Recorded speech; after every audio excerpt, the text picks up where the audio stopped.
Nami bo letos Žan Strle z nadimkom Kranjski sapiens, ljubitelj zgodovine in zgodovinskih osebnosti našega prostora. Žan, kaj si pripravil za prvič? Živjo, živjo. Danes poznamo gospoda, ki je bil prvi general in zmagovalec slovenske abecedne vojne. En namig, po njem se imenuje verjetno najbolj znana ulica v Ljubljani, ki vodi na Prešernov trg. Verjetno se vam že svita, kdo bi to lahko bil, a ne?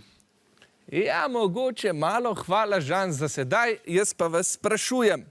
Matija Čop je kot pomemben intelektualec svojega časa prebral številna svetovna literarna dela v izvirniku. To je lahko naredil, ker je bil A. polinom, B. poliglot, C. poligraf ali D. polilog. B. Poliglot je velik jezikov. Kaj torej je bil Matija Čop? Jaz bi dal B, ampak B je velik jezikov, to je to. Obe ekipi pravita, da poliglot. Zanimivo. Žan Strle, Kranjski sapiens, kaj pa je pravilen odgovor? Matija Čop je ljubil knjige. Tako zelo, da je hotel vsa največja literarna dela brati v izvirniku. In zato se je učil in učil in učil, dokler ni znal govoriti kar 19 jezikov.